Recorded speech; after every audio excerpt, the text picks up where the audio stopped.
Well, welcome back to welcome back to the disfavored camp. Important things supposedly are going to happen here. Are they still here? They've been there for literally days now. It's getting weird. Do you think they'd wander off after you resolve that? I figure I should come up here because there's a chunk of map here I've never looked at. Humble grave lies before you. A battered sword has been used as a marker. The initial B deeply a engraved modest on it. grave for the Archon's son, Brennix. We don't bother with funeral rites in the chorus. No point in thanking conscripts for their duty. Well, people don't necessarily care about conscripts, but the Archon's son... The Archon might care about their son a little bit. Nothing else up here, though. Alright. Well, there was one little detail to reward me for checking. When I warped in this time, I was just realizing, like, oh yeah, there's just a big old black corner on the screen up there. On the right side of the screen, that's presumably stuff I couldn't get to. Maybe I could sneak back behind this tent or something, but it largely seems to be stuff I can't walk to from here. But that chunk was something I was forgetting about. Should I check in on these guys? Take another step and we will be forced to act. What? Got this handled, Fatebinder. Are they bugged? I think they might be bugged. They're acting like nothing happened, like I never resolved the whole situation already, which I totally did. Oh well. Let's check in on who we can.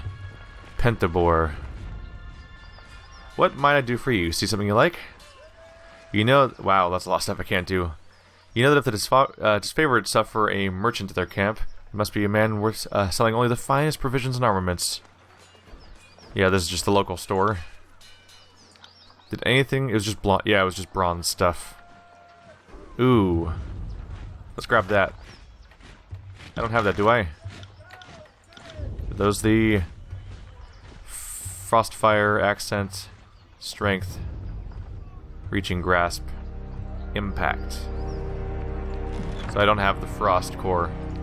So I'll grab that. There we go. So I should probably use these. Maybe throw them at a character that should be able to use them. So many pieces of paper to sort through. Apparently I have 2 of them. Hello, caster. Alright. Lower 35. Magical accent, which slightly increases the range of a spell.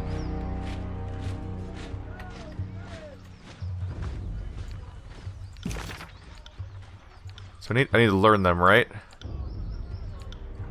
Have I forgotten how to use the scrolls? Do I just click on you? Have I forgotten how to use these? There was something about how to use these. Let's double... I think there's a glossary I can check. Well, they're rather unambiguous about Siren being a party member. She's just already listed here as a party member, as companions. And I have fear with her because of the, when I stopped her from recruiting her followers. Interestingly, with Verse, the fear is catching up with the loyalty, although both of them are approaching 3, which is pretty decent. Do I do it here? Is that really how I do it? That can't be the best way, can it? That has to be just because I can't figure out something about the controls, right? So now I just have that? Or was it?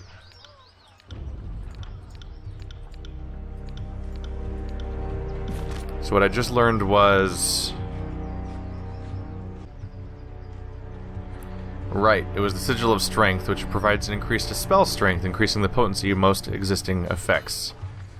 So that is how you learn that. Cool. So now I can make stuff more effective. Neat. Might as well just start learning these then. Can I use them from here? I apologize if this is frustrating. But I don't know how to do this besides this way. I guess it works. Sigil of Reaching Grasp. This one is the Frost Core.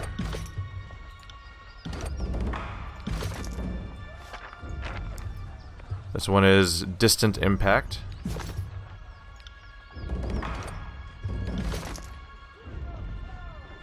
We already know the Sigil of Strength accent, so put that in the stash.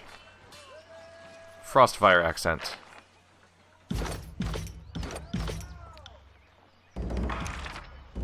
There we go. How many variations do we have now? So I'll pick. So we now have a Sigil of Frost. Use the Sigil of Frost to drain heat and energy into the void, condensing water into frost and afflicting targets with intense cold. Long a closely held secret of the School of Boreal Frost, the mages surrendered this knowledge to Kairos after the northern general Graven Ash was defeated by the Overlord's forces. So there's a frost skill. Then we have Focused Intent, which makes it go single target. Distant Impact, which means it's distant to targets. Huh. So that's a nearby spell. That's a distant spell. I assume distant spells can still hit near distant enemies, though. This would be a long range frost spell, for example. Our accents are apparently Sigil of Strength's the only one I can go for here, which would make it more powerful, but cost more lore skill. So it'd be only usable by people like Lantry and not other members of the crew. So right now I'm making Rhyme Spike. What do these do though? Intensity skills. Alright. Increase spell strength, increasing the potency of most existing effects. For a second there I thought I could only use one, but it's just that the individual one shows up and then this other pop-up happens, which is oddly... That's actually a little strange, isn't it? Like, this is a single tile with all these above it. This is all these. But you can't just highlight them here. You have to click on them, then highlight that one, which seems redundant unless... Oh, there's going to be multiple tiers over time. Probably 3. So range increases its range, which is welcome for, like... If I could increase the range of buffs, then Lantry wouldn't have to touch everyone when he's trying to buff them, which would be great. And then Frostfire. Fuses the elements of frost and fire together. Oh. Makes it a very expensive spell, but it makes it do 27 to 42 fire frost damage, which probably makes it kind of hard to resist. If it was a closer range spell, could Lantry do it? Frostfire, lore required 45. Might want to work. Is he out of slot somehow? What? Oh. Oh. Got slightly confused for a moment there. I've got to hit assign, then click. So now Lantry has a scary Frostfire spell. So I'm curious to see, so Spectral Blur is a good spell, and it requires 15 lore. I could probably make this better, though. So let's remove Spectral Blur, and Titan's Touch, and even the heal. I'm doing this wrong, aren't I? Yes, there we go. So, let's see what variations I get. So, Sigil of Illumination. Oh, wait. I think I just made a mistake. I don't think I can create the heal, can I? Because this is a buff. I don't think I can create a heal spell. Yeah, Spectral Blur. Alright, I think I have to reload my save, actually. Whoops. Unless I can cancel, but I don't think I can. I just deleted Lantry's healing spell. That's weird that you can do that, I guess. But yeah, he somehow has access to his particular healing skill, but we overall don't have access to heals, which is problematic. Gonna have to get back to us on that. Alright, I'm back. I relearned this stuff, and I've experimented a little bit, and it turns out I can't make Spectral Blur a long-range spell, at least not right now. What I could do is I could give it this accent that would increase its meter range from 2 to 4, but it still doesn't make it a long-range buff, so you'd still have to basically touch people for it. I gave it the Sigil of Strength because that makes it go from 30% deflection to 37% deflection, which seems worthwhile. Instead, when you make it a ranged spell, it becomes False Pit. Conjure the illusion of an endless black pit below the target, convincing them that they are falling to their death. The enemy is left prone until they can make sense of the illusion. So, it does 10 to 17 raw damage versus will, and it makes the enemy prone for 4 seconds, and it does AoE damage which can also lead to prone for less time. So, cool skill. It can basically incapacitate people for a few seconds while dealing damage, so that's plenty welcome. But no, it is not a ranged copy of the spectral buff. Different expressions on the chorus actually lead to different spells, not just different effects. Instead, this kind of stuff down here would be what leads to what I was going for increased range. But right now the range accent only gives you 2 meters.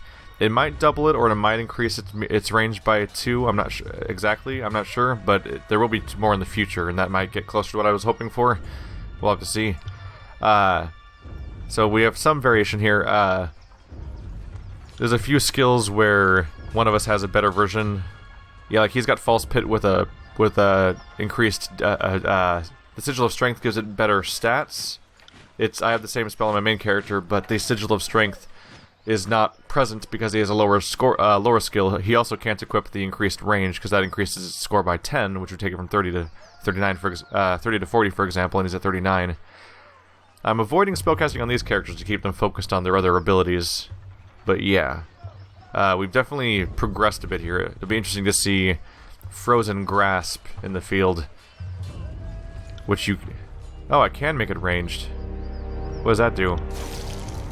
That's Rim Spike. But can I make that one also Frostfire? That's too expensive, right? 60. Oh, I can equip that. Interesting. The ranged variation is probably going to be more useful to me than the... So I had Frozen Grasp equipped, which... Frostfire, decent enough and everything, but 2 meter range? I'm not sure about that. That's probably not ideal. So let's go with the ranged copy. Cooldown of 38 seconds, but it's 22 to 34 Fire Frost damage at a range of 8 meters, which is better for attacking from behind the tank, hopefully. So I'm going to go with that. There we go. So now he has 2 buffs, a heal, and 2 attacks, which is going to make him a decent spellcaster. We're figuring out these systems. So who's new around here? Hellspar and Sevius. Oh, we need to talk. Oh, who's Rona? Got no time to chitter, too much armor to mend. Speak to Uncle Pentabor if you got rings to trade. So Sevius needs an update on what happened. With all due respect, our cohorts have proven themselves against these Apex fools time and time again. What can your Earthshakers do other than get in the way? I don't want to be here, Sevius, and my orders don't involve proving our value to you. If the Great General doesn't want our magic on his side, then he can order us to stand down and sit this one out.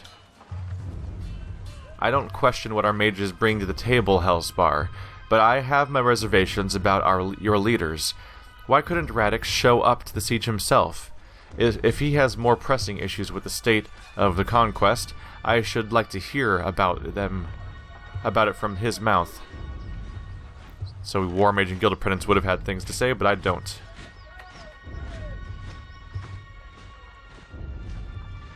I'm just gonna sit this one out. If we conclude that Radix is ignoring his duties, then he'll need to be replaced. I don't take any pleasure from the idea, but we may have to take the steps if he proves intractable. Whoa! We got an Emerald Pin, 750 rings, and Favor with the Disfavored. I hate to upset the chain of command during a time of war.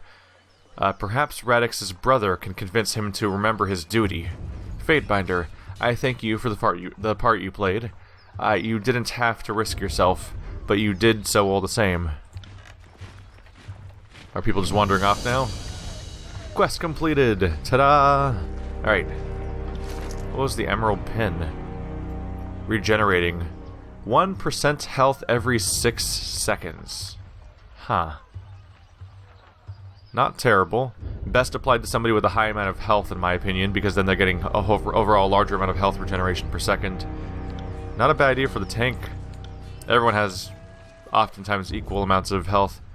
Let's actually put it on our weakest character.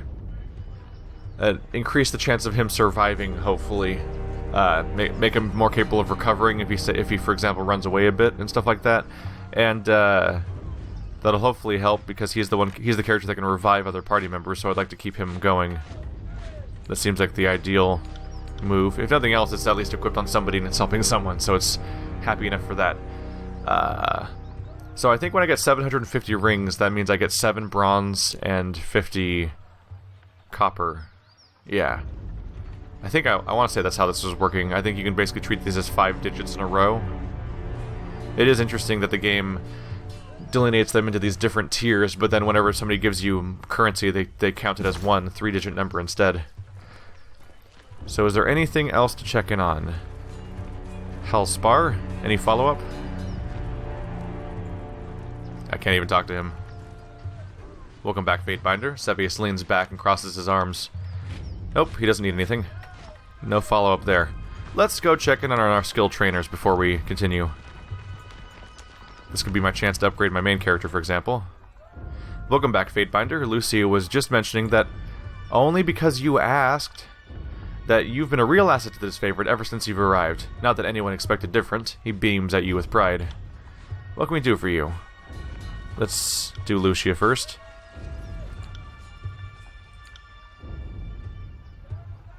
That's all the dialogue we've seen before. Whoops, that was not how you get trained. That was just the background dialogue. There we go. There's thrown weapons, dodge, and athletics. I'm gonna go for thrown. Yeah. That'll make us get some progress there. You getting dodge would not be a terrible idea, but there might be a better option for that. Or even just athletics itself. So my athletics is at 21, so I could have trained that too. Then you are also maxed out. So everyone's maxed out except for Barrack right now. So this guy has dodge and athletics, which are not terrible options. But let's double check what the other person has. Marcus. One-handed weapons, two-handed weapons, and parry. That's not a bad idea. Let's go into one-handed weapons and parry. There we go, and he's an inch away from leveling up. So as we progress through the next pieces of dialogue, there's a decent chance that I'll end up just leveling up and getting to spend more. So I believe I heard exactly how this works. Let's double check real quick.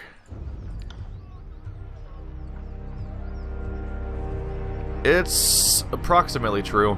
My understanding was that the ring cost of leveling up a skill is based on the actual level the skill is at. And you can see it's 31, 29, 21, 20, 21, 20, 0, 1, 28, 27, 15, 15, 19, 18, 19, 18, 9, 9. So it's like 1-to-1-ish. Sometimes the cost is 1 above or 1 below. I'm not sure what the governing factor is there. People might be using items that modify these skills in one way or another to slightly throw off some element of the math. But yeah, that's approximately how it works. Which means that unless you can get your skills above 100 in this game, it should always cost less than 1 bronze per level up, as far as I can tell. We'll see. I could be miscalculating something or misinterpreting just how high our stats might get over the course of the game. Right now it says out of 45, but I'm not entirely sure what out of 45 means for the long term. I can unlock this now. It's a nobleman's hat. What good is that? It's a cloth hat. Hello, cloth hat. It's identical to what you already have, so it doesn't matter. That reminds me, you now have an ability that benefits from you wearing only light armor, so let's just make sure you're only wearing light armor, which I'm sure you are. Yes. Okay. Yeah, she gets bonus dodge for wearing light armor, so I need to make sure that I don't mess up that. Is this also a subterfuge item, or just something I haven't looted? Cloth bracers. Mostly a copy of what we're already wearing, but it's worth money! And there's one more item stashed over here.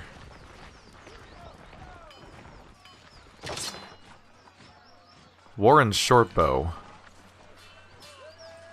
I'll compare it on this screen.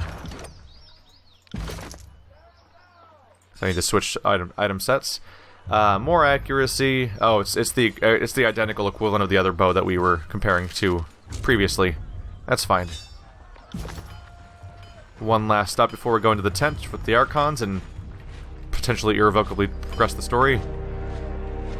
Nope. No dialogue there either. Alright. Being thorough. So now it's time to have a talking to with the voices of Nerat and Graven Ash, who may or may not be pleased or displeased with various things I've done along the way. And now I know that Voices of Nerat talks via green text, so I'll be keeping an eye out on that from the get-go. Hopefully. You don't give these Oathbreakers enough credit. Even beasts can begin to see the patterns in your simpleton strategies. Okay, now that's going to be a little hard to read. If there's any pattern in my strategies, it's one of relentless victory. The Tearsmen excel at deception, but falter at a fair fight. Probably explains why you surround yourself with them. But who's been more deceitful than your second, Cairn? And wasn't he the expert on siege warfare? What's your plan for dealing with the walls now? Standing pyramid? The Archon of Stone was punished for his actions. If you want to talk guilt by association, I would be happy to hold you accountable for the collective crimes of the Chorus. And any disfavored warrior can take 10 of these hill folk with a fruit knife, properly armed. It's not even fair.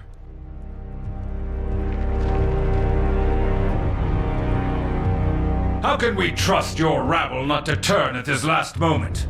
How many of your conscripts have family bonds to the Vendrian Guard? It is decided.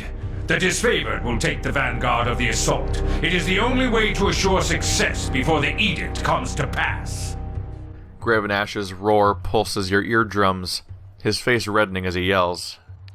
Oh, you're so young. We can forgive you for being stupid. Without your Archon of Stone to bring down those walls, you're out of your element.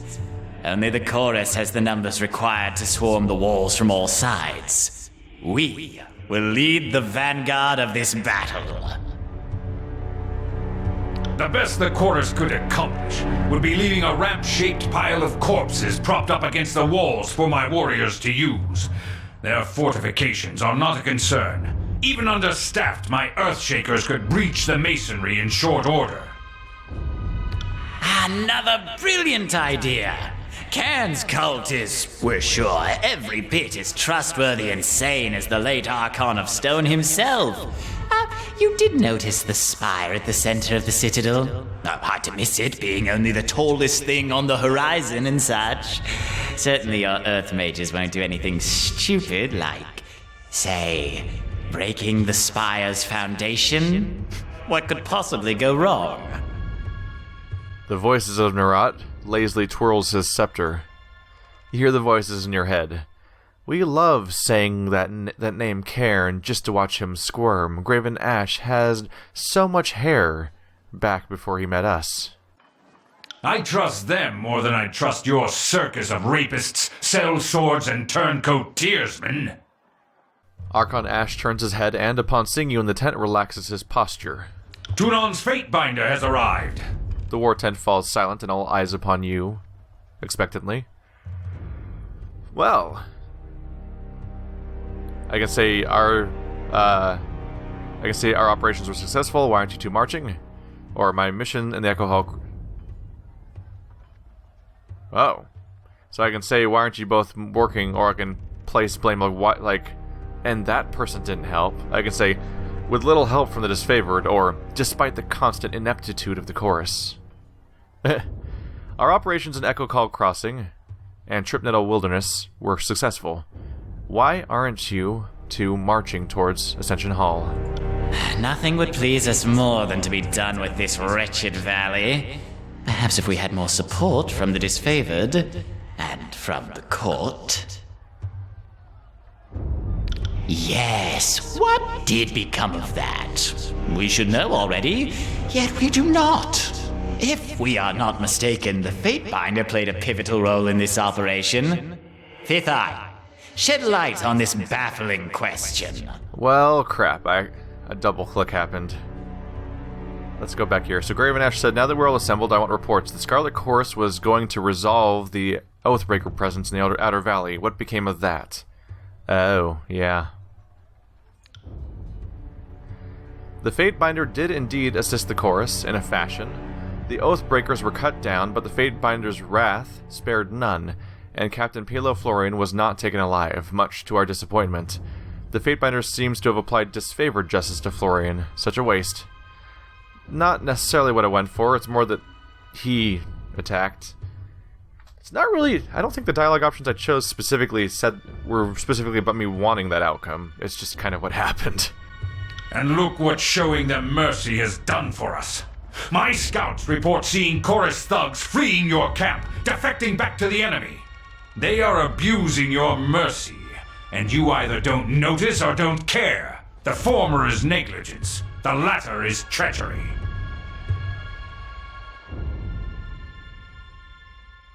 I disagree. He would have made a perfect captive, but he was a raging zealot with a death wish. Capture wasn't an option. Iron Marshal, I understand we've established a foothold across the Mittani. Report. Do not expect to disagree with people and gain favor with them by doing so. Odd. Securing the Mittani was a gruesome affair, and agents of the School of Tides still lives, and the river was turning against us. Despite our losses, the day ended in success at Echo Call Crossing, though victory came at great cost. I got the wrath of Graven Ash. When it came time to secure the nearby Echo Call village, there was a distressing discovery. The villagers had been stashing iron weaponry, no doubt stolen from our supply lines. Captain Antio wished to burn the village, but the chorus disagreed, and the Fatebinder backed their claim. Their leader, Captain Mittani Sipple, was bested in combat but taken captive by the Scarlet Chorus. Despite the disfavored taking the lead on the operation, the Fatebinder felt it was necessary to apply chorus doctrine to their captives.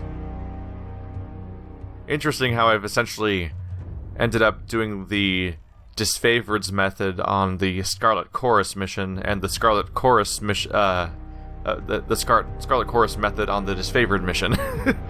The one led by disfavored led to me capturing the leader, and the one led by Scarlet Chorus led to me killing the leader. A most wise judgment, good Fatebinder. The Oathbreaker captain will no doubt provide hours of entertainment, and perhaps even some useful information. The voices of Nerat hurls his scepter into the air with a loud chuckle, gingerly snatching the scepter out of the air as it falls.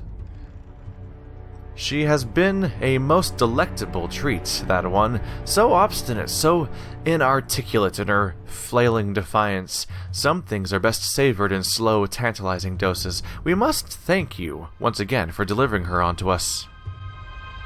This will be just like Stalwart, when your own conscripts chose suicide over service to the chorus. She'll be no different than the others. Petulant, uncooperative, and motivated to feed you false information.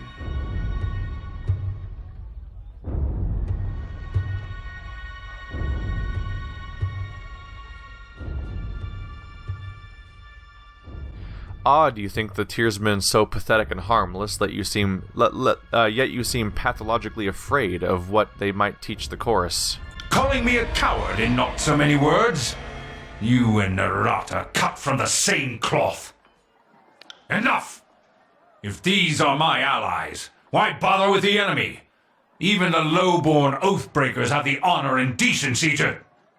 The Archon of War slams the maul to the ground with a bone-rattling thud. Oh, finish your thought, old chap. They have the honor and decency to... To what? To abide by some sort of deal you made with them?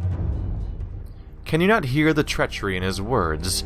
How can we be sure he hasn't been stalling this whole campaign? His legion boasts of victory after victory, and yet these half-wit Oathbreakers suddenly give the disfavored pause. Scowling at the Archon of Secrets, Graven Ash says nothing, his body heaving with agitation.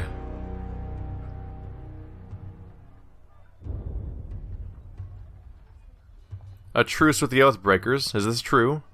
It's immaterial is what it is. The edict is all that matters now, and we will march on Ascension Hall and avenge our fallen brethren.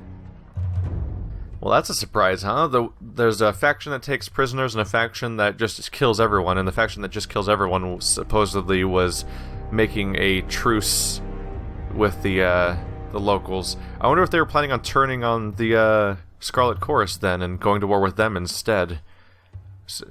Wouldn't Tunon just turn on him then and take him out, though? Betraying him doesn't seem like it would work very well.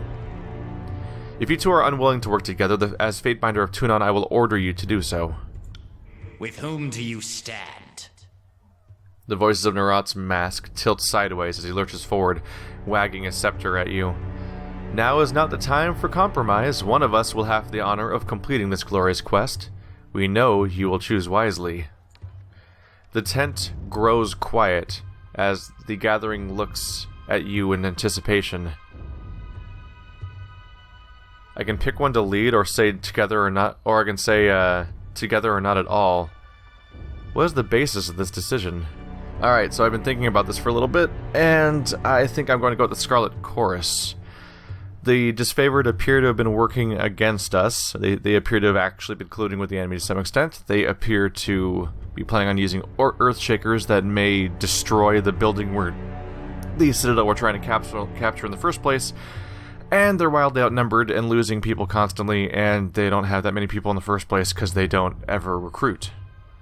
Meanwhile, the Scarlet Chorus has a big old horde of people that are untrained, but they're a horde. And they have secrets of one of the enemy officers that were captured. And I seriously doubt that saying that they'll lead together will even work. I could try it though, but I don't think it's going to work. Because this seems framed like a decision to me. You will march in the Vendrian Well Citadel, together or not at all. You test my patience, Fatebinder. We did not ask for a weak compromise that leaves all parties unsatisfied. Whom do you support? Are you going to let the Scarlet Chorus traitors have their way? Or will you stand by Kairos' true disciples, the disfavored? Yep. That's kind of what I expected would happen. I figured I'd give it a try because that's the same message I've been preaching since I got here, is to try to force them to work together. But it's not gonna happen. Hey, I've almost got Tier 1 Wrath. The Scarlet Chorus will lead. You'd stand with the madman and his rabble? I am shocked. I counted you amongst our allies, and your name was held in some regard amongst my troops. Sparks dance from around the Archon's iron regalia as Graven Ash fumes. Well, yeah, it's because, guess what? I am a bit of an ally, seeing as how I got you your iron back, you ungrateful shit. So be it. I will add another name to our record of hate. Out of respect for the Blue Flag truce, I won't have you slain where you stand. If you leave my camp and don't look back. Wow. I don't think Tunon would take kindly to that at all. If you just were to slay me. So I've Huh. I have favor 2, Wrath 3, but it said favor 1 a second ago on the screen. That maybe one was just the requirement, or maybe that was the disfavored ranks. It is funny that she's talking about slaying me when I have a decent chunk of favor with him. But yeah, he sure I helped them, but no, I didn't pick their side in a little squabble, so they're gonna be all petty about it. Yeah, I have found the disfavored to be pretty generally unlikable. They're both villains, but man, the disfavored give me like nothing to latch onto. The only reason I ever sided with them in the first place was because in Conquest, the specific scenarios I was thrown into often made them kind of seem like the people that were kind of in the right in many cases. And of course, I got a lot of points for giving them that one town, but it was just logical to give the Iron Town to the Iron Army, obviously. A wise choice. The Scarlet Chorus will be honored to silence the last of the Vendrian Guard insult. Graven Ash, we hereby order you to stand down and remain here at camp until we have secured the Citadel. If the chorus leads the charge, they will fail. I will not sit idly by while the edict claims my legion. The disfavored will carve a path to the Citadel on our own, if that's what it takes. Oh, so they're both gonna attack? Like I said to do in the first place? This is literally like the point I made. I was saying in the first place they should just both attack. Can't if they want to both attack, why can't they just like both circle around and like Graven Ash attacks from behind or something? It's a big circular river, and you can like approach the Citadel from like any direction. You'd split the enemy forces. The air crackles with electricity as Graven Ash lifts his maul to strike.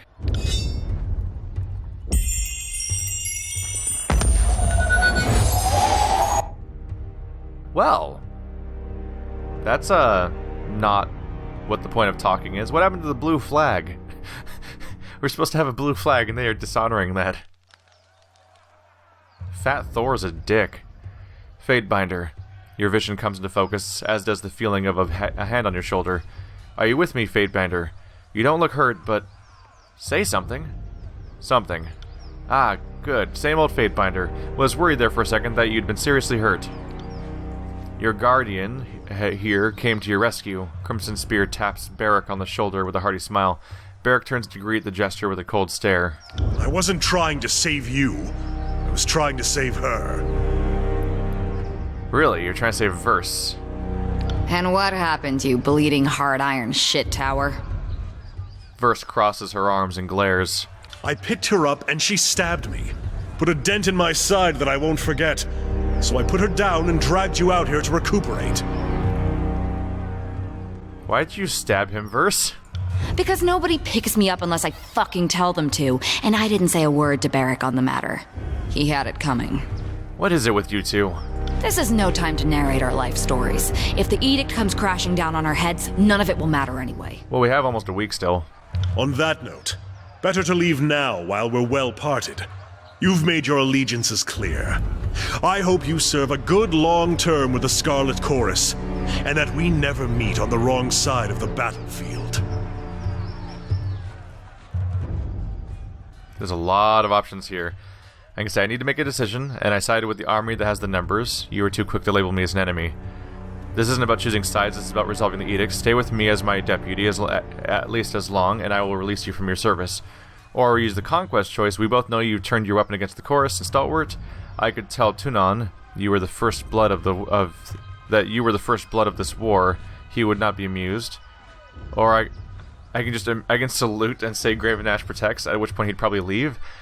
Oh, not having a tank would be real rough. We need everyone we can get, and I don't know if we'll get more people. Let's see.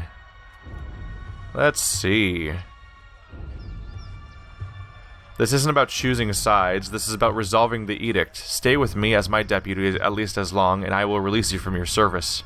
Very well. I'll remain at your side at least until this edict is resolved. It beats sitting in a corner and waiting for Kairos' magic to kill us all. Logic prevails.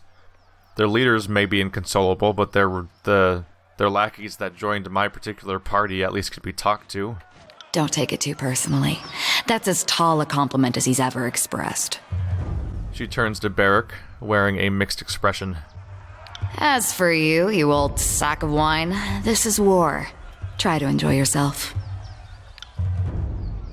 The Voices of Nerat has already departed for camp, and I'm headed there now. Come, join us.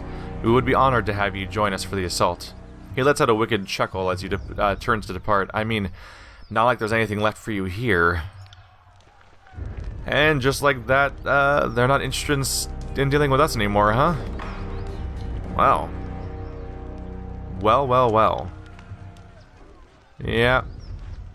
Voices of Nerat will be a more colorful character to stick around with than the disfavored, scummy, douchey, irritating leader that I'm not really interested in talking to anymore. He really is kind of awful. He's just so stiff and just kind of bitchy, honestly. And we are arrived. Any new developments? Those two are still just hanging out there. Oh. There's Death Knell. There's Fifth Eye. Variakel's just standing around there still. Oh, there's an item. I saw it on the map. Rot Spear. Add that to the pool. Still missing one last item. I might be able to do it by now. Let's go for it. And we'll start talking to everybody and getting ready to leave this place. That might be the end of this, actually. This might be the last time we come to these camps in general, because we're probably going to go attack the Citadel, at which point we probably will defeat the Edict, and it'll probably become our new base. Hey, I can do this now. Cap of Precision. Plus 5% hit precision. This cap affords a generous field of view, and is ideal for archers and javelin hurlers. Well, if only I knew somebody that might fit that description. Plus 3 accuracy. And that's not even counting the sharp effect, so it's 5% hit precision and plus 3 accuracy. How's that for an upgrade? How does this compare for you? It's negligible, it would appear. I'll keep you in a Scarlet Fury helm to match the theme. Should I have that show? It is a cool looking helm. Yeah, I'm gonna put that back on because it fits her character to have that equipped. If I ever change her to something that doesn't fit Scarlet Fury, I'll take it back off, I think. How do you look with yours? Nah. I like the hair exposed. I got mixed feelings on this guy. He's kind of got a doofy face. The face customization options were not amazing, but you don't really see the actual face of your character much aside from this very specific screen where you see them in all their glorious lack of detail. From this angle, you're like, oh yeah, it's a vague shape of a human with a mohawk. That's it. Yeah, I can just imagine it looks like that portrait over there. Sure. The trick was that I had the mohawk the entire time. I was always a Scarlet Fury supporter. Surprise! I mean Scarlet Chorus. Yeah. Are the beasts gone? Oh, what's going on over here? There's someone on the ground. Oh, there's the beasts. Never mind. The stench of piss and fecal matter emanate from this tent, one clearly not used for the rest. Haven't you inflicted enough of your law on my gang already? Leave us be. Spears are brittled and rusted. Well, I don't think we need training right now. I don't think anyone even leveled up. There's Snigler Dagos. I don't think I can go in the tent. I think that's all that's left to just talk to Fifth Eye then, huh? The eye of battle is upon us. Ready yourself for the siege of Vendrian's Well. With the edict looming, there is no turning back. The chorus is brave and fearless, but it lacks order. And if we lose discipline and tarry on our march, or falter in our siege, the edict will kill us before the Oathbreakers, or the disfavored have the chance. An offer, Fatebinder. March with us? Add your strength to our tide of blades? The mob could learn from your example, and your prowess would certainly inspire. I have some other questions. Are these all... Who's the strongest in your camp? I am, naturally. Well, the Archon is, without question, the mightiest in the camp. Deathnell is the master trainer here. She's almost tough enough to take me. She's a biter, don't tell her I told you that, but she can be trusted to fight and lead. And while her humility is lacking, Verse is correct. She's been running with the Furies even longer than Deathnell. Too bad that skill and pushance, I don't know that word either, yay, did nothing to save her sisters. What happened to her sisters? Fear with Verse, favor with the Scarlet Chorus, just for asking. I understand that our little torchlight here became the victim of her own morality. A spasm of discomfort, of hesitation, stayed her sword and shattered the focus of a coordinated attack. Did I have the right at that, dear? Look, don't ask. I'll tell you about it in my own time. What can you tell me about Ascension Hall? I might as well ask about the place we're about to attack. At the center of Vendrian's Well, at the base of the mountain spire, he points to the northeast, where the spire cuts to a vertical line rising above all the other mountains in the horizon. It is a small fortification. Ascension Hall is the name of the Citadel's inner council chamber. We had left a garrison when this valley was first taken, in 429, with the Citadel being their base of operations. When the Oathbreakers staged their revolt, the garrison in Ascension Hall was defeated. Makes sense that Kairos' edict would demand that we burn this rebellion back to its point of origin. I've already asked about the reliable quartermaster. What's your role in the chorus? While the whole of the chorus remains loyal to the voices of Nerat, I am truly the most loyal. His voice becomes wistful, oh so loyal, of his numerous warriors. He is a Crimson Spear, part of the Archon's inner circle. Dozens of the strongest gang bosses answer to him, and from there the orders trickle down to the rest of the army. I am the Archon's martial retainer and humble servant. I am his eyes and his ears, but I am also his mouth, for I speak with authority when he is absent. He twirls his flanged spear in his hand, and I am his killing edge when the rabble is moved out to war. Good thing you mentioned loyalty twice, now I'm really convinced. Fifth Eye stares at you, arms folded, and says nothing. Are all of the Crimson Spears as odd as you? I would not ask you to speak of the other Fatebinders. I will not speak for the others of the Crimson Spears. The Crimson Spears are the personal gang of the Voices of Nerat. These top enforcers of the chorus answer only to the Archon of Secrets, and all gang members must follow their orders as if they were the words of the Archon of Secrets himself. In contrast to the poorly equipped mobs they command, the Crimson Spears are armed with fine bronze and rigorous training, and their skills are regularly tested by rivals for their status. In the Scarlet Chorus, even the top gang leaders must be ready to prove their strength if they wish to lead. He's odd as fuck because he's an eye, not because he's a Crimson Spear. The Spears are a cold, determined bunch. Eyes are a breed apart, owning a fraction of the Archon's Archon of Secrets madness. Did you ask for this honor? I did not have to. The Voices of Nerat saw the need inside of me and thought his arcane ministrations... and through his arcane ministrations, burnt away the clinging, cloying parts of me that foolishly resisted his enlightenment. Oh, goody. Disgust as I may find this creature, the Fifth Eye is not the only one who has suffered changes in the service of this war. No, indeed, you ironclad behemoth. He looks Barrack up and down with interest. Have you ever considered jumping ship and enlisting with the chorus? With strength like yours, we could have you leading a decorated gang in your first week. If I ever jump ship, it would only be to sink the bottom of the waves, beyond the reach of you and your parasite of an Archon. Oh, goody. So we're making friends. When did you take the vows of the chorus? Unlike most of the conscripts here, I did not need a cudgel against the head to see the wisdom of the Archon of Secrets.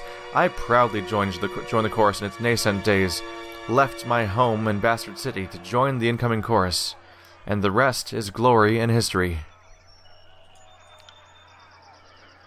These days, you follow the chorus or die. We who chose the path and killed to defend our place are the old guard. Even if it's been 2 or 3 years, the chorus has a short memory. She nods to the Fifth Eye with grudging respect. I'm gonna go ahead and cut out there then. Alright, so this is where I'm gonna close it for now. So thanks for watching, and next episode, we'll begin the charge.